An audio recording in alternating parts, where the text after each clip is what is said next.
स्वागत करण्यात धन्यवाद. इथे बघा, इथे बघा. पिशवीत काय आहे? सर जवळ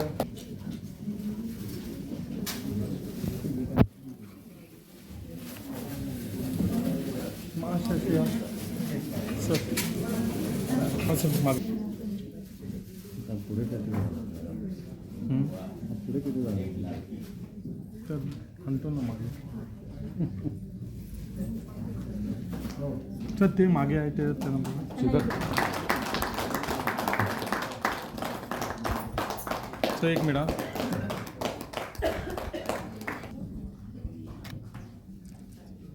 या डन.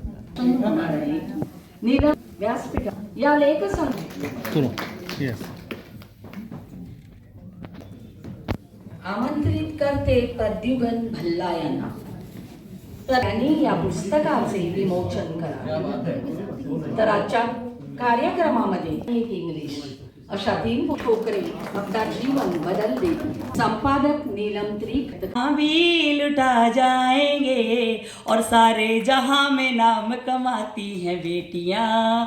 वो काम क्या है जो न कर पाती हैं बेटियां. तो बिल्कुल मेरी नारी शक्ति को नमन और मेरे सभी साहित्यकार यहाँ जो आए हैं उनको नमन और सब जो मंच पे बैठे हैं. ज़्यादा समय नहीं लूँगी. बहुत बहुत सारी शुभकामनाएं इसी संदेश के साथ. मेरे साथ जो राइटर्स यहाँ आए हुए हैं उन सब का भी बहुत बहुत धन्यवाद कि हम में जज्बा था, जोश था. आप हमें कहीं भी आवाज़ लगाएं, हम वहीं पर आपको हाजिर मिलेंगे. क्योंकि हमें तो बस केसरिया का ही रंग भाता है. बलिदानों की ये गाथा हर पल हमें सुनाता है अरमान बस इतना वतन के काम में आऊं और ओढ़ कर केसरिया बाणा के दुश्मन से मैं भिड़ जाऊं. जी. संजय भाऊ चौधरी हे ज्या संस्थाचे अध्यक्ष आहेत त्या साई प्रतिष्ठान पुणेच्या सौजन्यांनी लेक लाडकी या विषयावर कविता लिहिण्याचा उपक्रम राबविला आणि त्या उपक्रमाला उत्स्फूर्त प्रतिसाद मिळाला. कवी आणि कवयित्रींनी त्या विषयावर ज्या कविता लिहिल्या त्याचा संग्रह म्हणजे लेक लाडकी, ज्याचं आत्ता नुकतंच प्रकाशन झालं. त्या पुस्तकात माझी पण कविता आहे. आता या उपक्रमामध्ये संजय भाऊ चौधरींनी आणखीन आम्हाला रोज लिहित्या हातांना एकदम खूप सारं प्रोत्साहन दिलं, पुढे जायला सांगितलं. रोज आम्हाला ते एक नवीन विषय देत असे आणि त्या विषयावर आम्ही रोज कविता लिहित असू.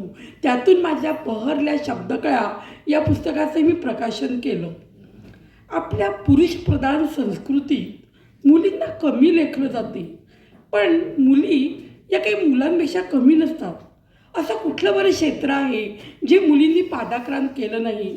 डॉक्टर, वकील, engineer, pilot, IAS officer, even minister अशा सर्व क्षेत्रामध्ये आपल्या बुद्धिमत्तेच्या जोरावर त्यांनी ते काबीज केलं आहे. A son is a son till he gets a wife, but a daughter is a daughter all her life. मी मेडिकलमध्ये कार्यरत असताना मला माझे पेशंट्स विचारायचे, डॉक्टर तुम्हाला किती मुलं आहेत? मी सांगायचे मला 2 मुली आहेत. 2 मुली. माझं हे उत्तर ऐकल्यावर त्यांचा चेहरा पडून जायचा आणि ते म्हणायचे मुलगा नाही तुम्हाला? मी यावर उत्तर द्यायची नाही, मला 2 मुली आहेत, पण मला यत्किंचितही दुःख होत नाही.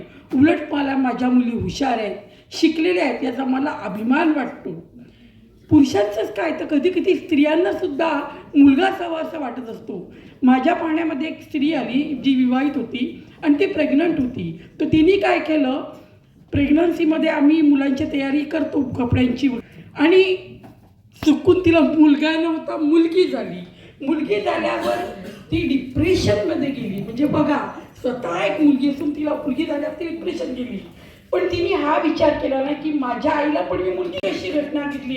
एक स्त्रीने 9 महिने नाटक केलं, आपल्या पोटामध्ये कपडे बांधले आणि आपण प्रेग्नंट असं नाटक केलं. 9 महिन्यांनी ती मेडिकलमध्ये आली, जिथे मुलगा होता तिथल्या मुलाला तिने त्याचं अपहरण केलं. कारण काय तर तिला 3 मुली होत्या आणि सासरी मुलगा नाही म्हणून तिला अतिशय तिचा छळ करण्यात येत असे. मला हे कळत नाही की समाजात एवढं मुलांनाच महत्त्व का दिलं जातं. खरं तर मुली या समजदार, प्रेमळ, जबाबदार असतात. लग्न झालं तरी त्यांची आई वडिलांवरची माया कमी होत नाही. त्या कुठल्याही अडीअडचणीला, मदतीला आई वडिलांकडे धावून येतात. म्हणून लेख ही लाडकी असायला हवी. या पुस्तकामध्ये माझी एक छोटीशी कविता ती वाचते आणि मी बंद करते. लेक माझी लाडकी, लक्ष्मीच्या पावलाची, घरकामात मला नेहमी मदत करणारी, हसरी, मन मिळावू, गोड स्वभावाची, लेक म्हणून नाही तर मैत्रीण वाटणारी, सुखाच्या प्रसंगी आनंद द्विगुणित करणारी, दुःखाच्या प्रसंगी दुःखाचा भार हलका करणारी, जीवनातील कुठल्याही कठीण प्रसंगात खंबीरपणे माझ्या पाठीशी उभी राहणारी, माझी लाडकी लेक, उच्च शिक्षण घेतलेली, सर्व क्षेत्रात आत्मविश्वासाने वावरणारी, मला अभिमान वाटावा अशी माझी लेक, लेक असूनही मुलाची जागा भरून काढणारी.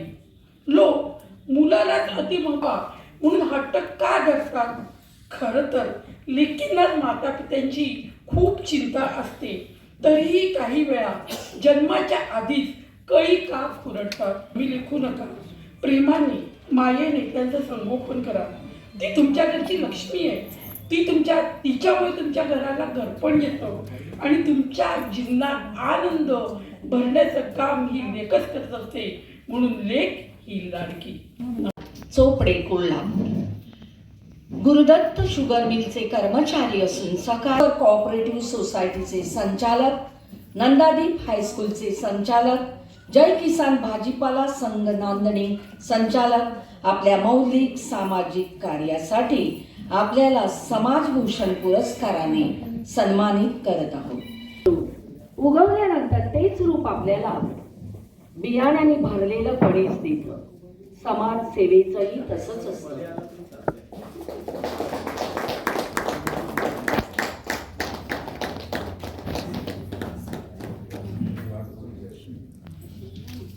आमंत्रित करत आहोत तुकाराम राघू अस्वले, कोल्हापूर. पुरस्कारार्थी मान्यवर ज्युनियर कॉलेज नांदणी येथे कर्मचारी म्हणून कार्यरत आहेत. धरणगुप्ती येथे ते सरपंच म्हणून कार्यरत होते.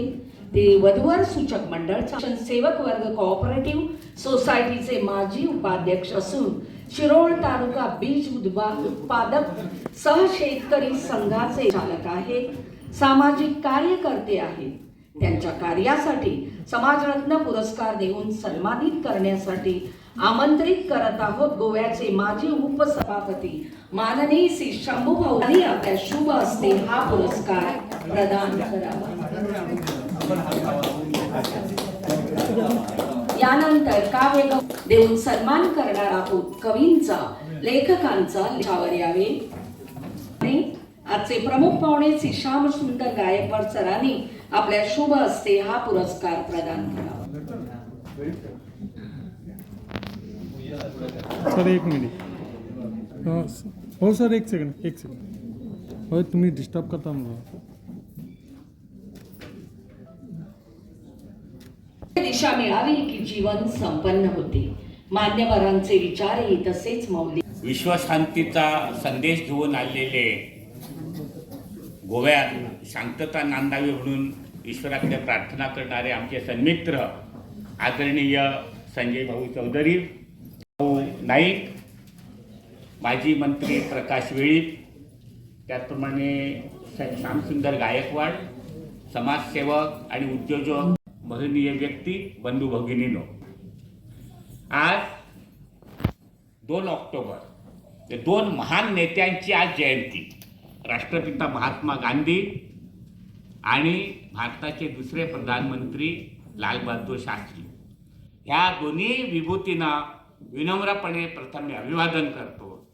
आणि श्रीपाद भाऊ परदेश दौऱ्यावर होते त्यावेळी त्यांचं नाव प्रसिद्ध झालं. मला वाटलं अहो हे परदेश दौऱ्याहून येत कधीही ते जुन्या गोव्याच्या महात्मा गांधींच्या चरणाकडे जाऊन नमस्कार करायचं सोडत नाही. पण ह्यामुळे आता या परदेशाहून येणार पण ते महात्मा गांधींना चुकले तर हा परमात्मा आम्हाला कसा मिळेल हा माझ्या जागी संशय होता. पण श्रीपाद भाऊंनी अगदी वेळेवर येऊन गोव्यातले सगळे कार्यक्रम आटोपले. महात्मा गांधीजींनाही अभिवादन केलं आणि त्यांना अभिवादन करण्यासाठी आम्ही सगळे आले होते त्यांनाही त्यांनी स्वीकारलं. त्याबद्दल श्रीपाद भाऊंचे तुम्हाला सगळ्यांच्या वतीनं माझ्या वतीच्या वतीने मनपूर्वक अभिनंदन करतो आणि त्यांचे मनपूर्वक आभारही मानतो. समाजोन्नती संघटनेतर्फे आणि विश्वशांती संस्थेतर्फे. बंधू भगिनीनो, संजय भाऊ चौधरीचा आणि माझा गेल्या 10 वर्षांचा परिचय आहे. एन डी पाटीलही पुण्याचे. अनेक आमचे म्हणजे ज्यावेळेला स्वातंत्र्यसेनानी मोहन रानडेंनी गोवा सोडून ज्यांचा संबंध श्रीपाद भाऊशीही आला ते आमचे ज्येष्ठ स्वातंत्र्यसेनानी मोहन रानडेंनी स्वामी विवेकानंद जीवनज्योत संस्था स्थापन केली. त्या संस्थेमध्ये आम्ही कार्यरत होतो. आता ती संस्था आहे पण मोहनजी गेल्यामुळे आम्ही विशेष कार्यरत नाही. ते आमची मैत्री मात्र टिकून आहे. ते मैत्र जपून संजय भाऊ चौधरी 3-4 वेळा गोव्यात आले, कार्यक्रम केले. आम्हालाही त्याने पुण्याला पाचारण केलं आणि हा सगळा जो साहित्यिक लवाजम आहे तो लेखाजोगा जनता जनार्दनासमोर मांडण्याचा त्यांनी प्रयत्न केलेला आहे.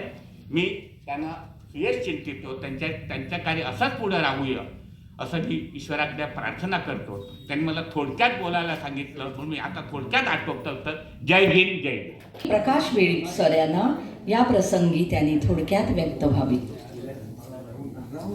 नमस्कार. आजच्या या शुभप्रसंगी आत्ताच आपले शंभूभाऊ बांदेकर यांनी लालबहादूर शास्त्री यांचं नामस्मरण केलेलं आहे. अशा थोर विभूतीच्या जन्मदिनी गोव्यामध्ये त्याला साहित्य संमेलन म्हणावं की सत्कार सोहळा म्हणावा की 3 कार्यक्रम आहेत आणि 3 संस्थांनी हा आयोजित केलेला आहे. विश्वशांती बहुउद्देशीय सेवाभावी संस्था, समाजोन्नती संघटना व संजीवती पब्लिकेशन पुस्तकाचं प्रकाशन झालं, सत्कार झाले, आमचा पण सत्कार झाला. अशा या कार्यक्रमाला आमचे जवळचे मित्र देशाचे केंद्रीय मंत्री श्री श्रीपादजी भाऊ आमच्यामध्ये आहेत. माझे शिक्षक कॉलेजमध्ये ज्याने शिकवले त्याच्या कार्यक्रमाला अध्यक्ष आहेत श्री सोमनाथजी कोमरपंत. खरं म्हणजे साहित्य आणि माझा तेवढा काही जास्त संबंध नाही, पण या साहित्याकडे अनेक कार्यक्रम आयोजित करण्याची मला संधी मिळाली. मला आठवतं अमेरिकेमध्ये ज्यावेळेला पहिलं विश्व मराठी संमेलन झालं त्या साहित्यापोटी तिथंसुद्धा हजर राहण्याची संधी मिळाली.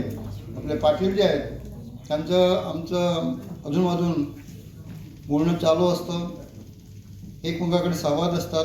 अशाच संवादातून त्यांनी सांगितलं गोव्यामध्ये एक कार्यक्रम आहे. खरं म्हणजे आज 2 ऑक्टोबर असे श्रीपादजी ओल्ड गोव्याला गांधी जयंती चुकवत नाही. तसंच मी दयानंद बांदोडकर हायस्कूलचे स्कूल चालवतो. त्या हायस्कूलमध्ये विद्यार्थ्याबरोबर संवाद साधण्याचा कधी चुकवत नाही. पण पुणेकर आलेले आहेत, अन्य देशातले मंडळी इकडे येणार म्हणून मुख्याध्यापकाला सांगितलं की मी यावेळेला पोचणार नाही, तुम्ही करा. तर बरं वाटलं की इथं अनेक पुस्तकाचं प्रकाशन झालेलं आहे. वाचनाची मला पण आवड आहे आणि सांगितल्याप्रमाणे थोडंसं लिहिण्याची पण आवड आहे. पण आजच्या या दुसरंच माझं एक क्षेत्र जवळचं वाटायला लागलं, सहकार क्षेत्र. जेणेकरून या देशाची सेवा करण्याची संधी मिळाली. पण अधूनमधून ज्या ज्या वेळेला अशा प्रकारच्या साहित्याच्या संधी असतात त्या मी बहुतेक सोडवत नाही. आणि म्हणून तुमचा जास्त वेळ न घेता या कार्यक्रमाला शुभेच्छा. या गोव्यामध्ये सुद्धा अनेक नामवंत कवी लेखक होऊन गेलेले आहेत, आता होत आहेत, त्यांना आमच्या शुभेच्छा. तर गोमंतक साहित्य सेवक मंडळाचं एक साहित्य संमेलन मला वाटतं 2001मध्ये आपले काही इथलं बरोबर काम केलेले मित्र आहेत ते मला वाटतं गोव्यातलं सगळ्यात मोठं असं साहित्य संमेलन भरवण्याची आम्हा केपेकरांना संधी मिळाली. आजही महाराष्ट्रात गेल्यानंतर त्या संमेलनाची आठवण करतात. तसंच आपले वीर सावरकर महाराष्ट्रातले अनेक मंडळींनी सुद्धा आपल्या केपेमध्ये सुद्धा अशा प्रकारचे साहित्य जमवलं. अशा प्रकारे साहित्य आणि माझा थोडाफार संबंध आहे. तुम्हा सगळ्यांना शुभेच्छा. इथं येण्याची माझ्या गुरु स्नेहल जी म्हणतात, हिम्मत करुनी स्वतःच घडवा, दिशा दाखवा, रंग बदलुनी नवासा फुल्या, नवे रंगवा. आता आदराने आमंत्रित विश्वशांती बहुउद्देशीय सेवाभावी संस्था, भारत समाजोन्नती संघटना गोवा व संज्योती पब्लिकेशन पुणे या संस्थांच्या संयुक्त विद्यमाने 2 पुस्तकाचं प्रकाशन तसेच पुरस्कार वितरण व निमंत्रितांचे राष्ट्रीय कवी संमेलन आजच्या या शुभमुहूर्तावर, गांधी जयंतीच्या मुहूर्तावर या कार्यक्रमाला मंचावर उपस्थित आजच्या कार्यक्रमाचे ज्येष्ठ अध्यक्ष, ज्येष्ठ साहित्यिक माननीय डॉक्टर सोमनाथ कुमार पंतजी, स्वागताध्यक्ष श्री ND पाटीलजी, माजी उपसभापती माननीय श्री शंभूभाऊ बांदेकरजी, माजी मंत्री श्री प्रकाश वेळीपजी, शहाजीराजे नॅशनल फाउंडेशनचे अध्यक्ष श्री श्यामसुंदर गायकवाडजी, उद्योजक आणि समाज कार्यकर्ते माझे मित्र श्री शीतल चोरणकरजी, मंचावर उपस्थित माननीय श्री विनोद पोकळेजी आणि या संपूर्ण कार्यक्रमाचे आयोजक माननीय श्री संजय भाऊ चौधरीजी, उपस्थित सर्व कवी आणि वेगवेगळ्या क्षेत्रात काम करणारे सगळे माझ्या बंधू आणि भगिनींनो, राष्ट्रपिता महात्मा गांधी आणि पूर्व प्रधानमंत्री भारतरत्न लालबहादूर शास्त्री या 2 भारतमातेच्या सुपुत्राची आज जयंती आहे. सारा देश या 2 जयंती साजरा करत आहे. आता हा कार्यक्रम पण याच सोहळ्याचा एक भाग आहे असं मी मानतो आणि सर्वांना माझ्या शुभेच्छा देतो. महात्मा गांधीजींनी स्वच्छतेचा नारा दिला आणि पंतप्रधान माननीय नरेंद्रभाई मोदीजींनी हे कधी काळी कठीण वाटणारं महात्मा गांधीजीचं स्वप्न पुरं केलेलं आहे. गांधी जयंतीच्या पूर्वसंध्येला म्हणजे काल 1 ऑक्टोबर रोजी देशभर स्वच्छता ही सेवा हे अभियान राबवण्यात आलं. लाखो कार्यकर्ते या अभियानात गुंतलेले होते. या अभियानाला देशभरातून सर्व थरातून उत्कृष्ट प्रतिसाद लाभला. मोदीजींनी आम्हा सर्वांना एक आवाहन केलं आहे की प्रत्येकाने वर्षातले 100 तास स्वच्छतेला देण्याचं त्याने देशवासियांना आवाहन केलेलं आहे. या देशसेवेत आपण सहभागी होऊन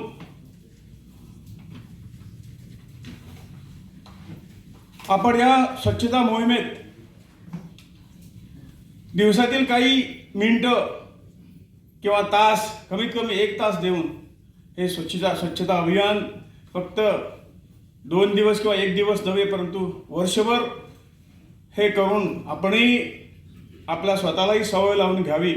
तरच मला वाटतं कुठंही होईना, घरात होईना, घराच्या बाहेर होईना, तर निश्चितपणे आपला देश पूर्णपणे स्वच्छ होऊन जाईल आणि ही स्वच्छता करता करता मनानेही स्वच्छ होऊन जाईल असा माझा विश्वास आहे. संजय भाऊ चौधरी संपादित लेख लाडकी हा कविता संग्रह आणि कुटुंब लघुकथा या नीलमताई त्रिका संपादित हिंदी लेखा संग्रह या दोन्ही संपादकाचे मी मनपूर्वक अभिनंदन करतो. संजय भाऊनी हे जो लेख लाडकी हा संग्रह आज लिहिलेला आहे मला वाटतो अर्धाच आहे. आपण ही म्हणतो लेक लाडकी ह्या घरची आणि होणार काय ते तुम्हाला माहिती आहे. अर्धा स्कोप अजून आहे. मला वाटतं पुढच्या वर्षापर्यंत दुसरंही पुस्तक ह्या विषयावर लिहावं असं मी त्यांना आग्रह करतो.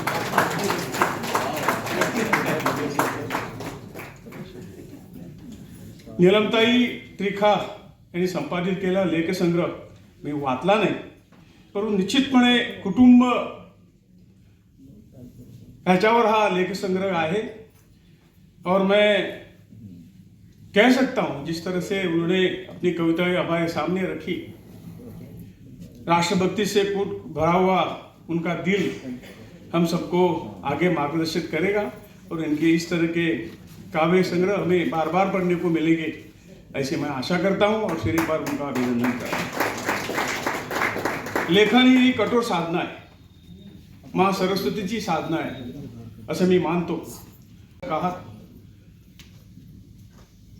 लोक बऱ्याच वेळेला सहज प्रश्न करतात की शारदा मातेची मंदिरं का नाहीत, पण अपवाद आहे. गोव्यात सुद्धा अशी 1-2च आहेत, ती पण आहेत. जेव्हा ते प्रश्न उपस्थित करतात मी तर म्हणेन की मूर्ती पाहिजे शारदा मातेची असंच नाही, परंतु गावागावात जी आज ज्या शाळेत आपल्या लहानपणी शिकलो, जीवनाचे प्राथमिक धडे गिरवले, ती शाळा सुद्धा शारदेचीच मंदिर आहे असं आपण का म्हणत नाही. ज्या माध्यमिक विद्यालयात, उच्च महाविद्यालयात वा महाविद्यालयात आपण उच्च शिक्षण घेतलं, ती देखील शारदेचीच मंदिरे आहेत. शाळेतील तो मास्तर खडूस होता असे मुले म्हणतात, पण त्या मास्तराने, त्या बाईनं उगारलेली छडी विद्यार्थ्यांची प्रज्ञा जागवण्यासाठी, प्रज्ञा वाढवण्यासाठी होती, हे सर्वजण निश्चितपणे कबूल करा. आमच्यामध्ये ज्यांच्या जिभेवर सरस्वती आहे, ज्यांच्या लेखणीतून सरस्वती वाहते, ते डॉक्टर सोमनाथ कुमारपंत सर इथं उपस्थित आहेत. माँ सरस्वतीचं त्यांच्यावर पूर्ण कृपा आशीर्वाद आहेत. त्यांची साधना पक्की आहे. मी अशासाठी म्हणतोय की साहित्य क्षेत्रातील एवढी मोठी व्यक्ती असून देखील त्यांच्या वागण्यात, बोलण्यात कधी अहंभाव दिसत नाही. अगदी प्रामाणिकपणे, नम्रपणे ते शारदा मातेची आधी सेवा करतात, उपासना करतात, म्हणून तर ते आज या स्थानावर आहेत असं मला वाटतं. ही मी अशी खूप उदाहरणं पाहिलेली आहेत जे आपलं जीवन, नोकरी आणि कुटुंब या पलीकडे कुठेही पुढं जात नाही. ते माँ सरस्वतीच्या कृपा आशीर्वादापासून निश्चितपणे दूर राहतात अशी माझी पक्की धारणा आहे. माँ सरस्वतीचे दुसरं रूप भारत माता आहे. ज्या भारत मातेने आम्हा सर्वांना पोराप्रमाणे सांभाळलं, त्या मातेचा जेव्हा आपल्याला विसर पडतोय त्यावेळी कुठली देवी, कुठली देवता तुमची पाठनाकरण करणार, ही विचार करण्यासारखी गोष्ट आहे. सुस्तुती आहे. प्रकाशित होणाऱ्या या पुस्तकाबद्दल मला फारशी माहिती नाही आहे, पण ज्या अर्थी प्रकाशकांनी पुस्तकं प्रकाशनाची जोखीम पत्करली आहे, त्यावर ही दोन्ही पुस्तकं निश्चितपणे वाचकांच्या हृदयात उतरणार, त्याबद्दल मला विश्वास वाटतो आहे. संजय भाऊ चौधरी यांनी आपल्या सेवाभावी संस्थेतर्फे गोव्यात व इतर भागात नवोदित कवीसाठी वाव मिळावा म्हणून श्री साई प्रतिष्ठान पुणे हा व्हॉट्सअप ग्रुप केला व आजपर्यंत त्या ग्रुपवर नाविन्यपूर्ण असं वेगवेगळे उपक्रम आयोजित करून सगळ्यांना भाग घेण्याला त्यांनी प्रयत्न केलं आणि भाग घेणाऱ्यांना सन्मानपत्र देऊन त्यांचा गौरव पण केला. दिवसाचं महत्त्व, राष्ट्रीय दिवस, सण अशा विषयावर कविता लेखन करून घेऊन सन्मानपत्र देण्यात आली आहे. तसेच प्रत्येक सभासदाच्या वाढदिनी उपक्रम ठेवून गौरवपत्रावर त्या सभासदाचा फोटो सहित सुंदर सन्मानपत्र देण्याचा उपक्रम त्यांनी राबवला. तसेच साई प्रतिष्ठानाच्या वर्धापन दिनानिमित्त राष्ट्रीय कवी संमेलन आयोजित करून श्री साई काव्य गौरव पुरस्कार सुद्धा त्या संमेलनात देण्यात आला. अभिनंदन त्यांचं केलेच आहे, पण परत एकदा अभिनंदन करतो की हे अभिनंदन याच्यासाठी की त्यांची दरवर्षी एक करून पुढं त्यांचे प्रकाशन असं व्हावं अशी आम्हा सर्वांची इच्छा ही मी त्यांच्यासमोर ठेवतो आहे. पुन्हा एकदा लेखकांचं अभिनंदन करतो.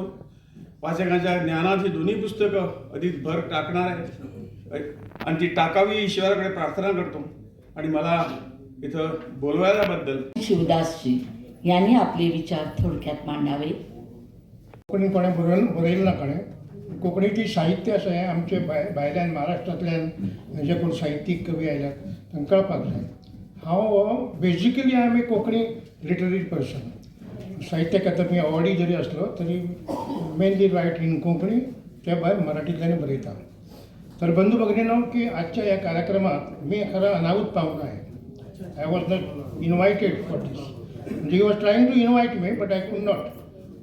पाटील जे आमचे आहेत, गेले 2-3 महिने झाले आमची ओळख झाली, विनोद पोकळेवर. त्याने माझी सगळी पुस्तकं वाचली आणि मी माझं पिंड जो आहे सामाजिक चळवळीचा, सामाजिक अन्यायाविरुद्ध. गोव्यात देवळामध्ये बहुजन समाजांना गर्भगृहात पूजेसाठी प्रवेश नाही आहे अजूनसुद्धा. त्याच्याविरुद्ध मी बंड केला आणि देवळे खुली करायची चळवळ कितीतरी वर्षे सुरुवात केली. आपण जर हिंदू असतो तर सगळ्या हिंदूंना समान हक्क मिळावा हा माझा हे मुद्दा आहे. कोणाविरुद्ध नाही, कुठल्या जातीविरुद्ध नाही. अगर हम हिंदू है तो हम हिंदू एक होना चाहिए, जातिभेद नहीं होना चाहिए. मेरे बाहर के जो गेस्ट है उनके लिए ये शायद सुनकर बुरा लगेगा कि हमारे गोवा के मंदिरों में ब्राह्मणेतर लोग हैं, बहुजन समाज जिसमें मैं भी आता हूँ, उनको अंदर जाकर पूजा स्वहत्य पूजा अर्चा करने को नहीं मिलता है. श्रीपाद भाऊ जो है रामनाथ उनका कुलदेव है, वहाँ भी उनका अपमान हुआ मैंने देखा है, लेकिन कोई किसी ने आवाज़ नहीं उठाई. तो मैं ये किया है और अभी मानता हूँ जो हिंदू है, हिंदू राष्ट्र होना चाहिए वगैरह अभी बात करते हैं, तो सब हिंदू को समान हक्क मिलना चाहिए.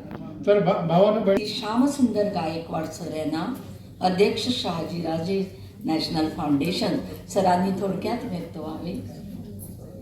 प्रधानी पूर्व श्री लाल बहादुर शास्त्री का जन्मदिन के ऊपर आप लोगों को शुभकामना देता हूँ.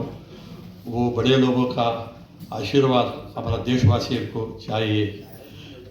मैं हिंदी हमारा तरफ कन्नड़ा बात करता है, ज़रा हिंदी ज़रा क्या तो गलत करें तो भी आप ज़रा क्षमा करिए. हाँ बोल मराठी मी बोलतो. आमच्या मराठी काय तिकडं मराठी कन्नडा मिक्स उर्दू मिक्स सगळं होते. इकडचे मराठी आज बहुत संतोष का दिन है मेरा. आज इतना बड़े हमारा अध्यक्ष सोमनाथ जी का, शिवदास जी का आज पंडित लेखक उनका पुस्तक आज अवार्ड हुआ है, इसलिए हम लोग आभारी है.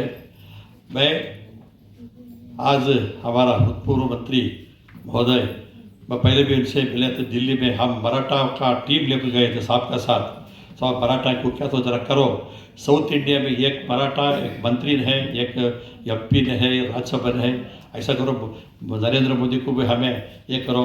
कर्नाटक में 45 to 50 लाख मराठा पॉपुलेशन है. 10 कॉन्स्टिट्यूंसी में मराठा डिसाइडिंग फैक्ट करने वाले. डिसाइडिंग फैक्ट 75 कॉन्स्टिट्यूंसी में मराठा का डिसाइडिंग फैक्ट MLA जितना है मराठा का सपोर्ट चाहिए. लेकिन ज़रा मराठा को नेगलेक्ट किया है कर्नाटक में. कांग्रेस में सपोर्ट कर रहा है लेकिन BJP वाले ज़रा सपोर्ट नहीं कर रहा है. इसलिए आपका नेतृत्व में साउथ इंडिया में ज़रा एक मराठा लोगों को ये करना है. क्यों मराठा को सपोर्ट करना है?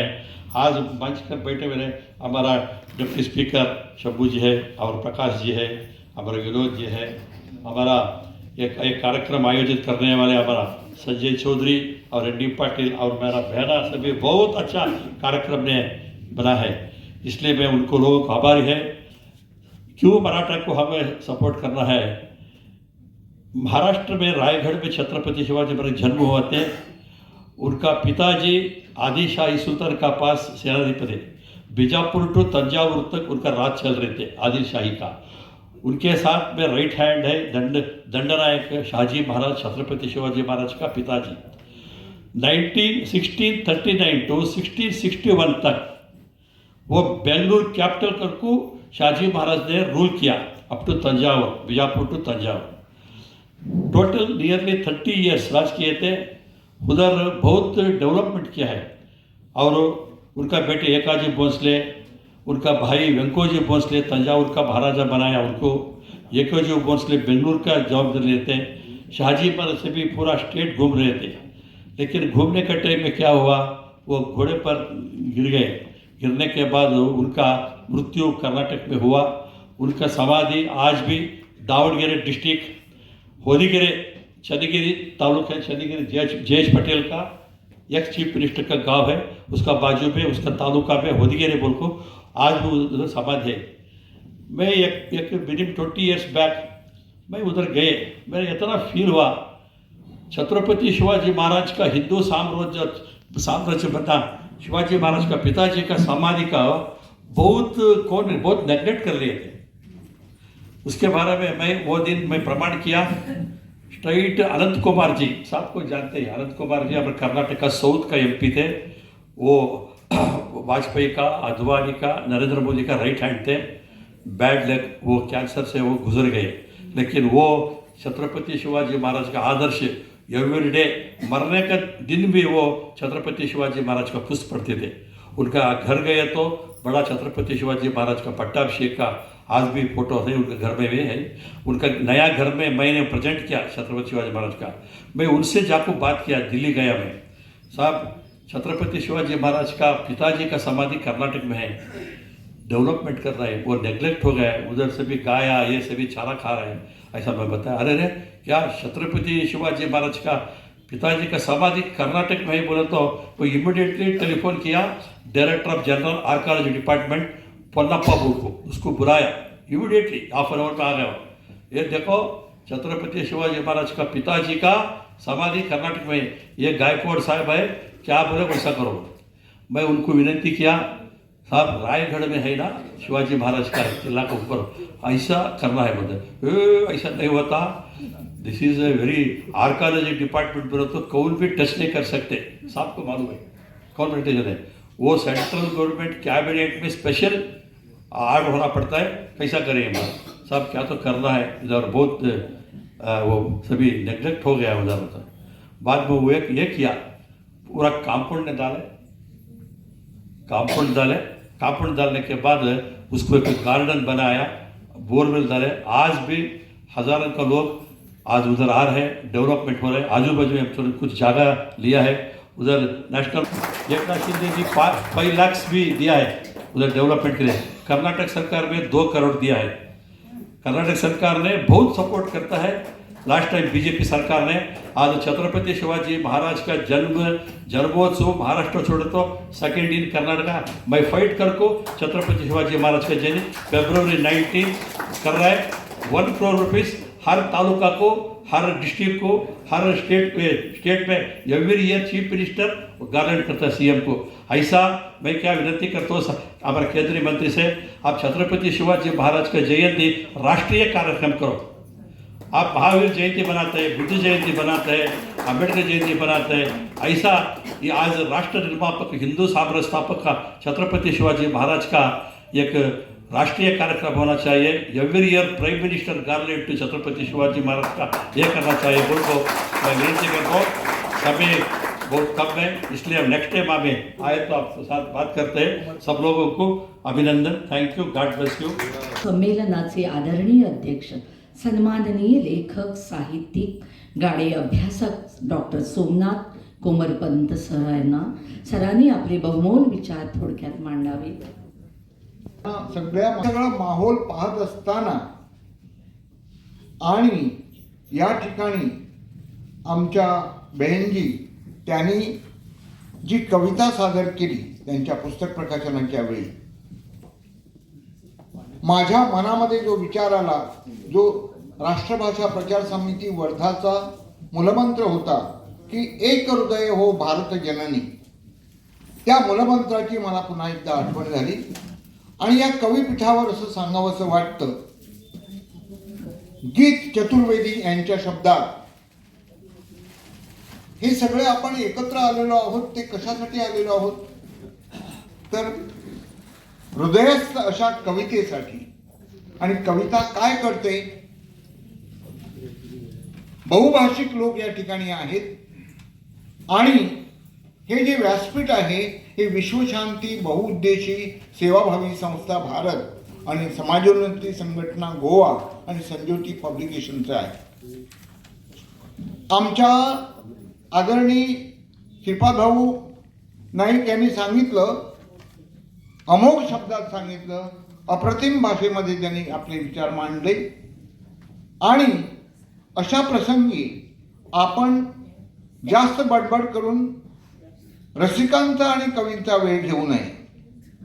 पण कवितेच्या बाबतीत एक सांगावं असं वाटतं चतुर्वेदींच्या शब्दात, कविता इलाज नहीं करती लेकिन पीड़ा और शोक के दिनों में लड़ने की, लड़ते रहने की सकारात्मक शक्ति जरूर देती है. आणि स्वच्छतेचा उल्लेख झाला. आमच्यातला एक सर्वात मोठा कवी होऊन गेला तो म्हणजे तुकाराम. शरीराची स्वच्छता करता येते पण मनाची नाही. निर्मळ जीवन तिथे काय करील साबण, हे तुकारामाने सांगितलं. आणि शहाजी राजाच्या वंशातले या ठिकाणी आमचे आदरणीय श्री श्यामसुंदर गायकवाड बोलले आणि त्यांच्या हृदयस्थ स्पंदनातून आम्हाला भारताचा शोध लागला. सर्व भाषामधील या ठिकाणी कवी आहेत. माझं जे लिखित भाषण जे आहे या प्रसंगीचं ते मी माननीय एन डी पाटील सरांकडे नंतर देईन. आज तो विषय नाही आहे. पण कविता कोण करत नाही? स्वातंत्र्यवीर सावरकर कविता करतात. आमची न शिकलेली बहिणाबाई चौधरी कविता करते आणि तिची कविता पाहून आमचे गोव्याचे बोरकर म्हणतात माझी आई बहिणाई म्हणतात. हा मला वाटतं कवितेचा मूलमंत्र आहे, हृदय जोडणारा. आणि वाहिले डोंगरे फुलली सुरंग गे, फुलली सुरंग गे, फुलली सुरंग, आमच्या मांडार खेळाक येता उभाच पांडुरंगे, उभाच पांडुरंग. या मौखिक परंपरेतून आपल्याला लिखित परंपरा सापडली. असं हे आदिमतेचं मूल आहे. आणि तुम्हाला मला सांगायला आनंद वाटतो, आपले गायकवाड सर त्या भागातून आलेले आहेत आणि तंजावरला सरस्वती महालामध्ये इतिहास संशोधकांना शिवाजी महाराजांच्या नावावर खाली अभंग सापडलेला आहे. तो शिवाजी महाराजांचा आहे किंवा नाही याचा शोध रसिकाग्रणींनी, कवींनी आणि संशोधकांनी घ्यावा. नासिवंत सुखासाठी अंतरला जगजेठी, नाही नाही ते गोडी, लक्ष 84ची जोडी. मनुष्य जन्म गेल्या बारे, काय करशील बारे, शिवराजे सांगे जना, म्या तो तोडिली वासना. रामदासांना, तुकारामांना आपली सारी दौलत देणारे शिवाजी महाराज. आणि शिवाजी महाराज हे आमचे राष्ट्रपुरुष आहेत. त्या राष्ट्रपुरुषाचा सन्मान संपूर्ण देशामध्ये व्हायला पाहिजे. या त्यांच्या हाकेला सगळ्यांनी ओ दिली पाहिजे. शिवाजी महाराज आमची प्राणशक्ती आहे. शिवाजी महाराजांनी स्वराज्य स्थापन केलं पण राजव्यवहार कोश केला आणि त्यांच्या सुपुत्रांनी बुधभूषण हा ग्रंथ संस्कृतमध्ये लिहिला. संभाजीराजांनी जोपर्यंत गिरवाण भारती, आपली लोकभारती मराठी आणि मराठीच्या सगळ्या भगिनी यांचा भगिनीचा साहित्य संसार जोपर्यंत या देशामध्ये आहे तोपर्यंत या देशाला संजीवन लाभेलच लाभेल. मला वाटतं आणखी काही सांगण्यासारखं माझ्याकडे काही नाही. बाबा बोरकरांनी जे सांगितले ते शब्द पुन्हा एकदा सांगतो आणि मी थांबतो. 5 मिनिटात ते झाल्यासारखं होईल. माझे मित्र एन डी पाटील हे नुकतेच भेटले. अगोदर भेटले असते तर माझ्या जीवनामध्ये काहीतरी चांगलं झालं असतं. पण अजून वेळ गेलेली नाही, उर्वरित आयुष्य पुढे आहे. त्यांच्यासारख्या मित्रांच्या जगण्यामुळे माझी जगण्याची उमेद वाढलेली आहे. आणि आपल्यासारखे कवीजन, रसिकजन, राष्ट्रपती महात्मा गांधी, लालबहादूर शास्त्री यांची स्मृती जागवीत या ठिकाणी आलेले आहेत. कृषी संस्कृती जागवणाऱ्यांचा या ठिकाणी सत्कार झाला. नुकतेच आमचे ऋषीवर्य M.S. स्वामीनाथन 98व्या वर्षी गेले. त्यांनी भारताचं चित्र पालटून टाकलं. राष्ट्रपिता महात्मा गांधी आणि राष्ट्ररत्न, भारतरत्न लालबहादूर शास्त्री यांना अभिवादन करीत असताना आपणा सर्वांच्या परवानगीने देशाला स्वावलंबी करणाऱ्या M.S. स्वामीनाथनला मी या ठिकाणी श्रद्धांजली वाहतो. कर्तव्य साधनावर माझे मित्र इंग्रजीचे नामवंत प्राध्यापक विनय हर्डीकर यांनी त्यांना स्वामी असं उद्देशून एक लिंक टाकलेली आहे, ती अभ्यासूने वाचावी. नुकताच प्रसिद्ध झालेला लेख तो अस्पष्ट आला म्हणून कर्तव्य साधनाने पुन्हा तो टाकलेला आहे 2 दिवसांनी. तो आपण वाचावा, त्यांच्यापासून स्फूर्ती घ्यावी. आणि वृक्ष शेवट होऊ नये म्हणून बोरकरांच्या ओळी, माझे आई बहिणाई तुझ्या मुखे देव बोले, बोल तुझे गाता गाता माझे पाझरती डोळे, चूल जाते शेत औत वीट रहाटवा मोठ, कसे वाचिलेच त्यात सारे गीता भागवत. नमस्कार. रेखाडयास सगळ्यांचे आभार व्यक्त करत आहे. कार्यक्रमाचे उद्घाटक माननीय मंत्री श्रीपादजी नाईक, अध्यक्ष ज्येष्ठ साहित्यिक माननीय सोमनाथ कुमार पंत यांचे मी आभार मानते. स्वागताध्यक्ष